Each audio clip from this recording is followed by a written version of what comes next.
So, okay, this brings me to the first bubble question. I Ooh. wrote out, I was like, I have 600,000 questions. I have narrowed it down to like five.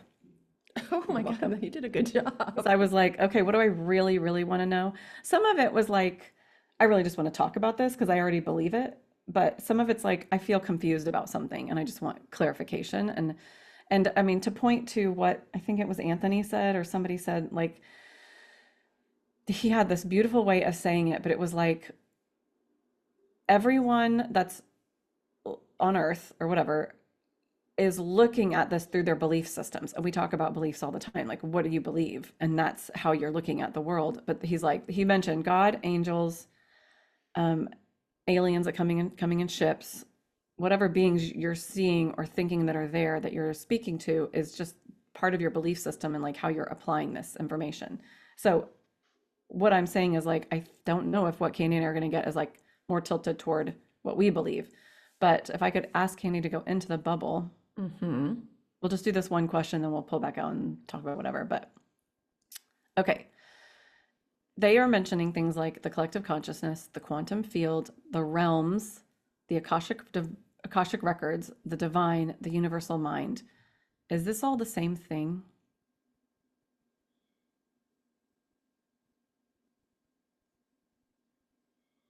Mm.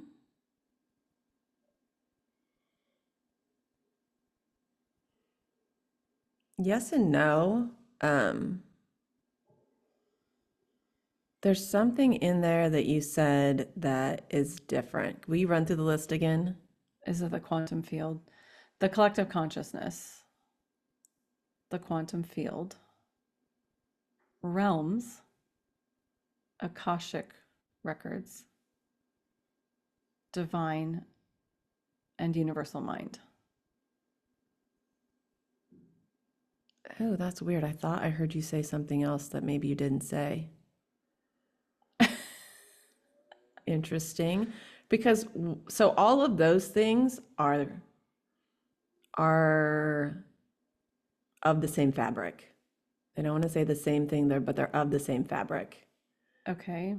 Um, for some reason, I thought I heard you say angels or something that like made me feel like you had said angels, and that's what would be different. Okay. Well, I do want to know about that. So, like, when they talk about the library, because someone's mentioning the library they're going to, which just reminded me of the Akashic Records, Mm-hmm. like, it's just this place. And so maybe what would be better is to be like, one of the teachers was describing the bandwidths. And I know this really resonated with you. It's like the three layers.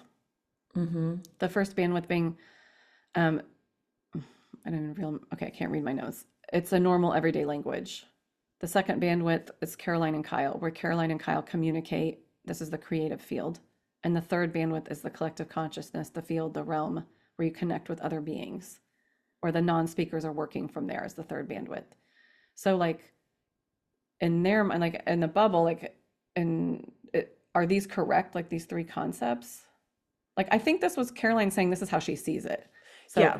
What they're showing is how we're using our human language to describe a place that we can't actually point to or take a picture of or bring everyone to. So we're having to use our language and how we see the world to describe those things. So they're like the Akashic records mean something to people. So when you say it's the Akashic records, they get a visual, like a knowing of what that means. When someone says like it's the library, like what is a library? It's a book. It's books of everything. It's all knowledge. So mhm. like that's how they're explaining it. We got like it was like a basket where everything exists within the basket, or it's like the internet. So like people are using words, human words, to try to explain divine knowing. Okay. And so everybody's going to describe, everyone might describe it a little differently, but it's the same thing. So you had said this before, and they kind of say it in this podcast. It's like reaching further out for Mm-hmm. more information. Yeah, I did a meditation this morning about this because I was like, I know what I feel like I was hearing, but I want to understand why that was presented to me. And what I got was that the what we call whisper training, learning to tap into your internal wisdom and your intuitive guidance system is like uncovering or rediscovering the antenna, the channel that already exists within you. And as you practice with it, it's like you're strengthening the signal that can be accessed through that antenna. So it's like you're strengthening your own antenna. And you're really just, at that point, just tapping into your own wisdom. You're learning what the voice sounds like. You're learning to distinguish between, your internal guidance system, your whisper, and your ego voice, because they're different. And so you're playing with tuning the dials, basically.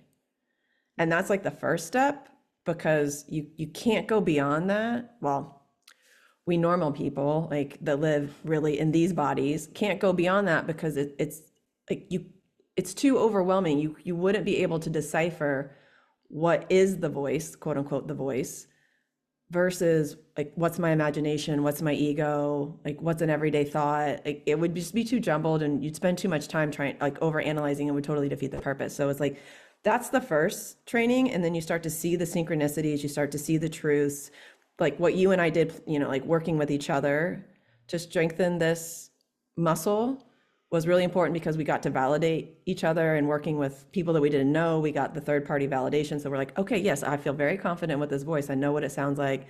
And I know that it's something beyond myself, like my human self. And then you start to play with going a little bit further and a little bit further and reaching into the collective consciousness. Like, again, they're showing the basketball. Like at first you start with a layup, like you learn how to shoot a layup, and then you learn how to shoot a free throw, and then you learn how to do a 3-pointer, and then you start playing with, well, could I maybe do it from half court? And every time you're getting farther away from the basket, the goal, you're just strengthening your ability to connect. Okay. So in the podcast, they mention like how they're like reincarnation. Yes, that's a thing, but it's really all happening simultaneously. And when you change this lifetime, you're changing other lifetimes. And I mean, I've heard that before, but it's like so mind bending. You can't even wrap your mind around it. Hi, Shiva. Shiva is agreeing. There is a fire truck. I'm going to mute myself for a second. I'm going to take a drink for a second.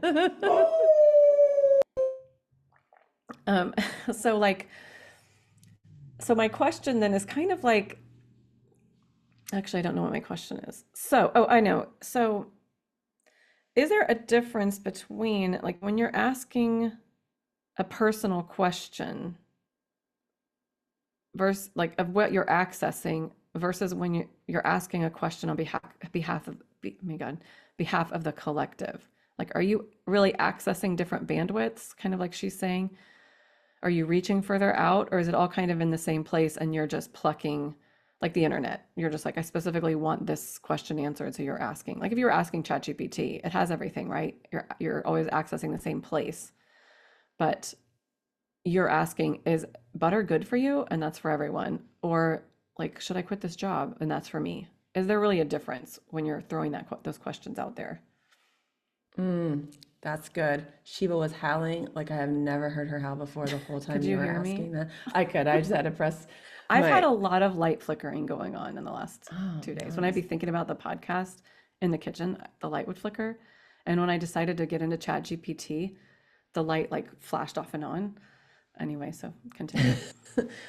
I think I heard your question. I'm not 100% sure that what they just like showed me answers your question, but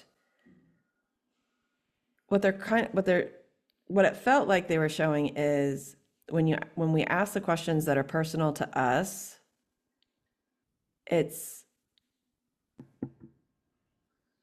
don't even know how to say it. It's like, because it is, it's about our own life. We're in control of that life.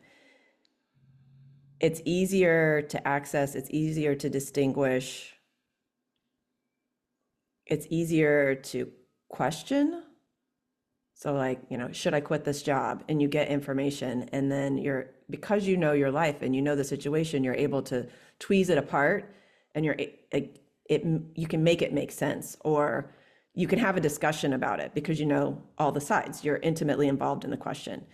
As you get farther out and you start asking the bigger questions, the collective questions, you don't have that ability.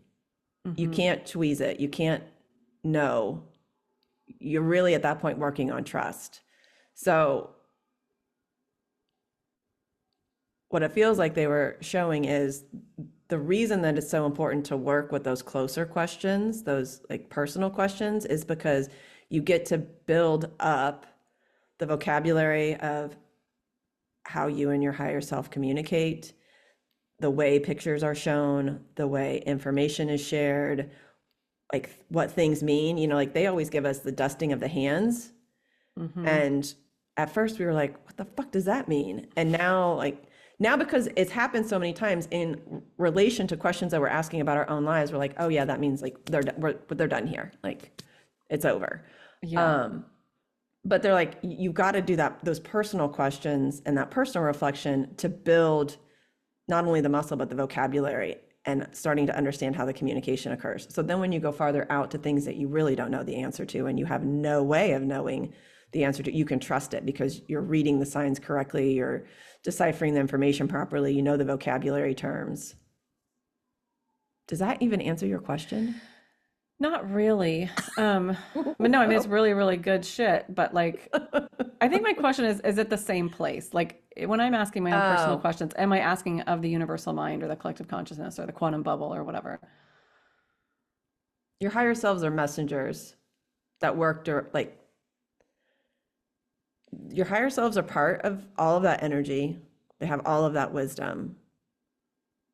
But think of them as like, this is going to be a little bit of not an accurate analogy, but it's the one that they want us to start with, which is think of your higher selves as your personal guardian. Right. They don't want to, Like, they don't like the word protection. yeah, The like idea of they're the protecting. guardian of the soul. They're the guardian of the reason why you came here. And they know that. So they're doing their best to guide you with that knowing. Right. That makes So it's sense. it's almost like they're a liaison from Right. the quantum. Like they're your own, some people will call them an angel, a guide, like, whatever. You can use whatever word you want, but they're sort of here shepherding you along and helping you to gain access to that deeper information. Right. So they would have like better, like, they're just a little closer to your personal timeline and your Akashic records, like a little like closer access almost. Yeah, and they're going to know how to communicate to you with your vocabulary.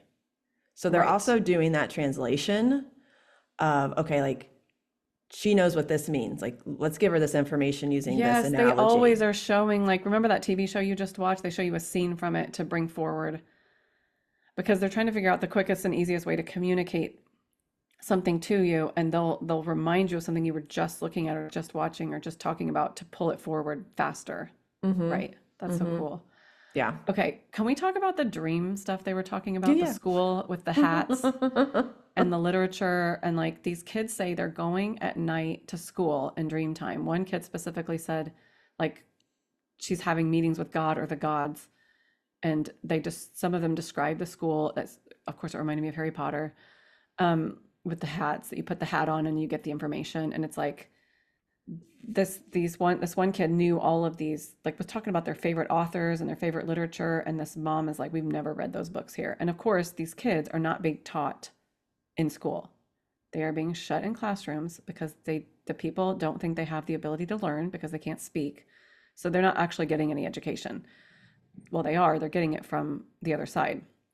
So like we've had this idea that or like we've heard that before where like you're learning things in dream time or you're reviewing your life and you're kind of like you might like go through another, like an example, like preparing yourself for something that's about to come into your world, or like testing yourself to see if you're prepared for it to actually show up in your real life. Mm-hmm. Like what did you get, like, or what did you think when you were listening to them talk about the dream stuff? Well, it reminded me of all the times that I've been woken up I mean, literally woken up where they're like, get up, get up, get up. We need you to Oh my get God, I up. forgot that they used to do that to you. Oh my Do God. they And I'd still be, do it? no, they haven't actually done it since I've been back here. But Maybe you're listening I was going to say, I feel like in the it's because daytime. I know to listen now. But it would be, for me, the channel would feel way more open at night, either like right when I was getting ready to go to bed or just right as I was drifting off. And it's probably because everything was quiet, right? No TV, no internet, no music. And I was starting to shift into that space. And they would like, it was like downloads would come in, like just, There's a train. what Do you is ever have happening? trains? I have never heard that sound here before. What Hilarious. is going on today? We're on to something. I hope our sound audio is all working properly. Jesus. So they're like, this information cannot get out. Um, Shut it down. they, but they would be like, I would get this information, be like, oh my God, that's so amazing. I'll remember it in the morning. And they'd be like, get up, write it down, make a note. And they would keep bugging me until I would finally get up and then I would just start writing. And remember that one time that I brought you out like 6 pages of notes? I was like, they just gave me all this information about our Oh, yeah. business and everything that we needed to do. Here it is. And apparently it's for you. Thanks, Remember? Candy. I have to sleep. The princess of sleep over here. As this, fuck you guys. Do not wake me up. So that's what That's it where made I'm at. me think of is like, when we're asleep or getting ready to go to sleep or whatever, it's an opportunity to forget that the body's there. Yeah. Well, the brainwave state, which did you? Yes. I was like, are you fucking serious right now? Like, so there's a course on our website called Third Eye Activation, and it's actually remote viewing training. So jump on there if you want to take it. But the idea of that is to train you to go into theta brainwave, which they did not talk about, and I was super bummed. And I haven't looked into it in depth yet. But one of these people said, I think it was Anthony, they don't have consciousness right. They're not talking about the hertz and the brainwaves right. So alpha, When you no, say excuse me, they, who do you mean they? scientists on Yeah, planet Earth. right. Yeah. Yeah. Thank you, Candy. Beta is like your normal brainwave when you're having to work or like do math and think, kind of. Alpha is when you're in meditation. It's actually what you're in when you're watching television. And it's what they said we should all, like both neurotypical and neurodivergent people, should be, our goal is to get to alpha because you're simultaneously able to function with other people and you're able to be open to the information coming down or the signs and whatever. So it's like the balanced state. Yeah. You're connected to the body, but the body's not in the way. Exactly. And the theta is really like when you're falling asleep. So like that's what you're talking about. What he said that fucking blew my mind was delta is the brainwave where you're like basically flatlining and they think you have no brain activity, or you don't have any brain activity. There's no brain activity. But they're saying like, oh, they're brain dead. And what he was saying, no, your consciousness is just not in your body. Right. You're fully you are quote unquote fully conscious at that You're point. like Think about out it. of your body, probably Yeah. brain dead, like all those near death experience. That's what the near death experience is, right? They're on the monitor. They're brain dead. They're fucking floating around the hospital watching people's surgeries, which I've read Yeah. There in at that books point, about. there's literally nothing tethering you. They're just not Not even a attached. thought. Nothing. I was like, oh my God, but that's exactly right. Like coming in and out of sleep puts you into that theta brainwave. What? I just remembered part of the dream that I had when I was in Peru. Remember the dream I told you about where this dream was before the hurricane. I had several dreams, prophetic dreams before the hurricane about flooding, which at the time I didn't even know I was dreaming about flooding. This dream in Cusco was I knew that I had been in an accident and I couldn't decipher whether it was a flood or an avalanche or a combination of both. But like I had been in a significant accident and I was like kind of walking around trying to get help, but what it felt like in the dream is that everyone was too busy or too distracted to help me. And so I was just sort of left wondering. And then I wander into this room where all these people that I know are, and I'm again trying to be like, get people's help. Like I was in an accident, like I'm not sure what happened. And everyone's just sort of like milling about and chatting, but not still really paying attention to me. And I'm getting so confused. And then I see there's a casket and I'm in it. I'm like, oh my God, I died. Like this accident, I died. These people can't see me.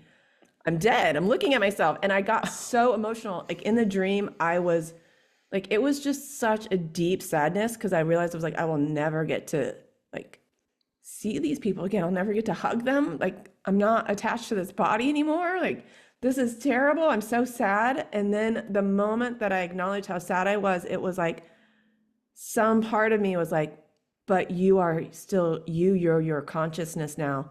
You will forever be here. You will never go away. You will forever get to interact with these people just in a different way. And then the amount of joy that I felt, like I can't even explain it. And luckily, I wrote the dream down in my journal because I had completely forgotten about that dream until I was thumbing through my journal, months later and stumbled back across it and was like, whoa. But what you just described is the experience I had in the dream, which was when we are untethered from this body, quote unquote, dead, or in, that the brainwave, we are the truest version of us. This human vessel body, meat suit, is not us. Like Right. our consciousness is us. And our consciousness continues to get to interact with all of the consciousnesses of everyone who's ever meant anything to us and even beyond that. So it's like that, it almost feels like that's when we're most alive because that's when we're the truest versions of ourselves. Dude, I did not realize how fucking prophetic on another level that dream was until just this very moment. this is something they touch on in the podcast, which is like, is there a place that's more real than this? And the autistic's mind, the other side, or like the collective consciousness, quantum consciousness, where they exist, is more real than this.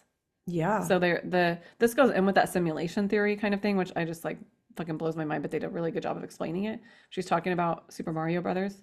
Mario's in his world. He can only see these little blocks and these turtles and everything. And he has no idea that if he would just look out to the side, there's like an entire living room of people like, and a whole world. So like his world is real to him, but this world out here is even more real. And we have our world that's real to us. But in the simulation theory, is there a place that's even more real? And like what you're saying is like that quantum collective, like the like consciousness is more real. But I stepped away from that idea because like to me that is a weird way to phrase it, saying it's more real. I don't like that, just never that did not resonate with me, that phrase. But and the simulation theory, I'm like, oh God, I don't want to talk about it. Like I get what they're saying, but for me what it feels like, especially having that dream, is that it's more, we're able to feel more authentically ourselves because the body has its limitations. Right. Like it's who we really are. Right. Yeah. Because I guess it is more real. In that realm, right? Like you're not feeling the aches and pains of the body. You're not existing through the eyes of anything but unconditional love. Is gone. Exactly. Like the essence of you is you have the left. Whole like you have the like connection to all the knowledge. Yeah. Okay, so like this is actually back to one of my questions. Let me explain to you. I have all these fucking notes. Let me just like pull it up real fast. I think I have this. She's looking for her notes. Oh yeah, it is. Okay, so like, okay, what kind of connects? All right, so there's a quote from, she's like, got a clip of J.K. Rowling talking about how Harry Potter, which I'd never heard this before, Harry Potter came to her on like with the train and everything. And she says, it's as if the story was ready to be told, and I was just the channel through which it arrived. I've heard Chris Martin say like he wakes up at 3 a.m. with an entire song. You have that whole story about what Lin-Manuel Miranda said about my favorite song in Hamilton. He just like, it just, the 6 or 7 stanzas just downloaded when he was on the train. So like there's plenty of artists out there and writers that talk about these creative ideas coming in the middle of the night, especially just all at once, because you're out of your way, you're out of your like your body, right? Or you're just open to it. Okay. Now, they also said in this podcast, we are supposed to be shifting ideas from the material to the ethereal world where all the creative ideas are birthed. They also said it's like there's a windmill on the other side spinning to generate ideas to spark someone with a new idea. They also said that like I know this is all contradictory, so I just was like, this is confusing to me. Every thought idea expands the cosmos. Every new piece goes into the library for everyone else to access. But we have to come into the 3D to have these experiences, to put them out there into the cosmos to expand it. And the cosmos would be like the Akashic records or the collective consciousness or whatever. So like I even like ChatGPT helps me. It's like, are we generating new ideas through experience? And I can do this again, but I want to give these two questions to you and like let's talk about it and then we can do the bubble. Are we generating new ideas through experience or are we receiving them from an external source like the windmill? Are we constantly are we constantly adding to the field while also retrieving from it? Like it's you know what I'm saying? They're saying like both Mm-hmm. sides of it. Like there's ideas coming, and they talked about this when they were talking about the school. Like there's it's like there's a windmill and there's like ideas like sparks like shooting off and like hitting people to like spark this idea. And that people, when these kids go to Dreamtime to school, they're like you're seeing all these people in the on the other side or like in Dreamtime doing their jobs that they do on Earth. It's scientists and chemists and doctors and the most brilliant minds are in this school with these kids like trying to figure things out and improve things. And so like I don't even know what my question is, but it's like why do we have to be in 3D? Like okay, let me like you what do you think? Well, I'm just going to share what I was getting Oh, while you were saying all of thank that. God. I was just like, I can't wait to hear what her question is to see if what they I don't just gave even me lines know up. what And my you're like, I don't question know the is. question. So cool. I'll give you what they gave me. Okay. So you and I, Laura, have heard before, like people have said, you create in the astral. Like Right. that's where you create. So in the ethereal space, like the imagination is where we create, where we play with ideas, where we kick off our manifestations. And this can happen during dream time too? Exactly. Yeah, it can happen anytime. Okay. For different people, it happens at different times. Some people it happens during meditation, some people it happens during exercise, some people it happens when they're sleeping, some people it happens when they're listening to music. It's When they're when doing their vision board for 2025. exactly what you have right here. Um, this is why you want to watch the podcast because you just got to sneak peek at my vision board. Like it happens to different people whenever they're in a receiving space and out of their own way. So like J.K. Rowling on a train, like just think of the like vibration of the train and the humming of the train and how it probably puts you in a bit of this hypnotic state. And she just relaxes. She doesn't have to navigate. She doesn't have to think about where she's going. She knows she's completely let go. And then boom, it presents. So what they're saying is all of the things that you mentioned are actually the same because while there is this windmill like out there throwing around these sparks of ideas and creations, they don't actually become anything in the physical plane until someone here grabs a hold of Oh, it they're just a thought. Oh, Jesus. Right. I and get brings it it. down. But what they're also showing is that the reason why what we do here is so important is because J.K. Rowling writing about Harry Potter versus, let's just say, a neurosurgeon writing about Harry Potter, those would have been two slightly different books, right? Yeah. Like the spark of the creative, the download would have come, they would have gotten it, but they still would have filtered it through their own experiences. Mm-hmm. And so that's what we get to bring to the table is how we take that story and are able to explain it using our own vocabulary that's based on our experiences, which is now why they're saying that your higher selves are assigned to you because everything is relevant to you based on your lens that you're looking at the world through. Mm-hmm.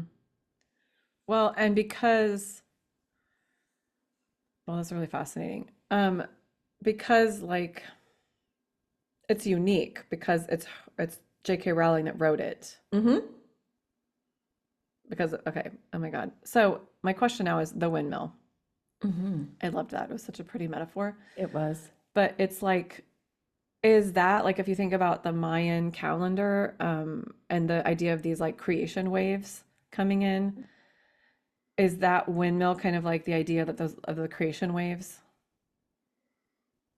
like source creation? Is that the same kind of concept, or it's like throwing the sparks of ideas out there?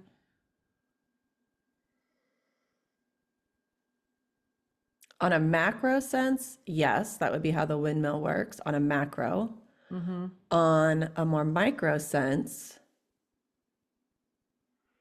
it all plays together, but imagine the windmill in the library or in the Akashic Records room and the books opening and the windmill grabbing ideas and just flinging them out, grabbing philosophies and flinging them out.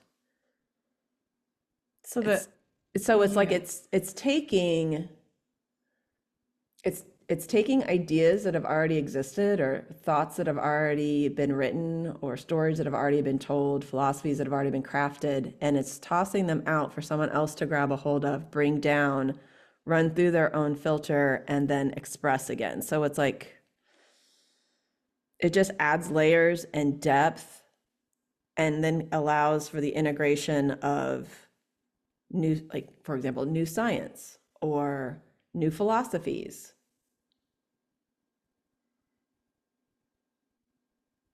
Like this is where breakthroughs happen.